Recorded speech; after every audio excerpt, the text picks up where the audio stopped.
Welcome to today's Daily Chelsea, your one-stop shop for all things Chelsea related. My treats today are a pistachio and pomegranate muesli, and I'm double dropping on the hydration front. I've gone for a green goddess and a green tea in a rather spectacular Chelsea Fans Channel mug. I'm afraid that the noise is equally bad as it was yesterday. I'm so sorry to say that, but they are still smashing this building down behind me. But let's get straight to business. The Daily Telegraph have reported something quite big. The Daily Telegraph are a very reputable paper here in England. Henry Winter works for them, for example. Monaco apparently want Pulisic and Charlie Musonda in exchange for Falcao. Now, this is a deal that I would support if it were a loan deal. I'd love Charlie Musonda to go out there and get play a year in the French league. My fear is that there's mention of a caveat that would give them the option to sign the player on a permanent deal. This I wouldn't support. I'm loath to lose any of our youth. There's talk about Patrick Bamford leaving for Newcastle for 10 million quid. I'm not interested. I'm really not. I think that we have tried to cultivate a youth system and put so much effort into developing these kids that are European champions. It's completely counterproductive to sell them. I just don't understand why we'd even consider it. But if Pulisic and Charlie Musonda can go out to Monaco, play for a year and learn their trade in the French league, and we can guarantee getting them back, I'm all for it. And if it guarantees the signature of Falcao, more's the better. I think that Falcao will do great here. I know a lot of people are scathing about that potential signing, but I am hugely in favour. So fingers crossed it happens. The Evening Standard that's a London-based paper, have reported that something very interesting. Apparently Tottenham have made contact with Chelsea to try and sign Mo Salah. This is something that fills me with fear because we know that Mo Salah is an incredibly gifted football player. We've seen him destroy Chelsea in the past, and we know that he went out to Fiorentina and has played brilliantly.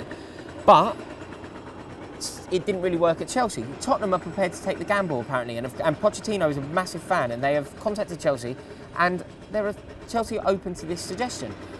I am really worried about Salah going there. I think that if he were to go there and do really well, the way that Kevin De Bruyne has left Chelsea and done really well, it would just be a disaster. And to give Tottenham a leg up, Tottenham aren't going to be a force for the Premier League, but they're certainly going to be a force for the top four.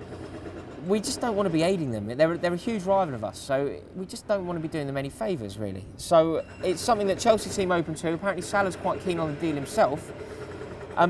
So there does seem to be some room for manoeuvre here, but I really hope that one doesn't come off because we know that the guy can play. So let's not do our rivals any favours. Apply your trade in Florence. It's a beautiful city, far more glamorous than Edmonton in North London. The Telegraph have also reported that Asmir Begovic could be close to signing for Chelsea. We're obviously going to need a backup because Petr Cech is going to sign for someone. I'm terrified that it's going to be Arsenal, but he's definitely going to leave Chelsea. Fingers crossed for Gay Paris. Come on, Peter, get Peter to Paris. But it's looking like Asmir Begovic could come in and be our number two. This is a move that nearly happened a couple of years ago, and Begovic pulled out because he wanted to guarantee himself first-team football. A move that I had a lot of love for because I think that all players should want to play football. Begovic coming to Chelsea, I think it would be a great signing. I think that him coming in, he's a good player. He's not the standard of Petr Cech, but he's a very capable number two.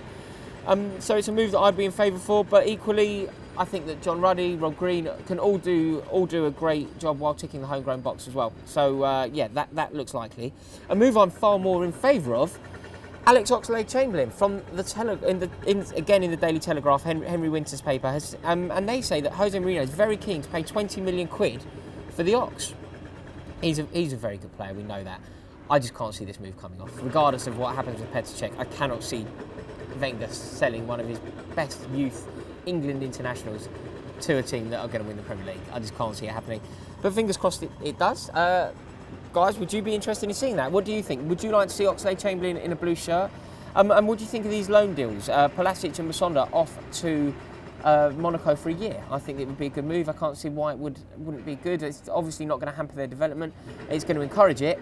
Just make sure that they have a caveat that they can come home and they do not have first refusal to sign for Monaco. That's what I'd be aware of. The other good news is the fixture list is out. I'm sure you've all seen it. It looks pretty interesting.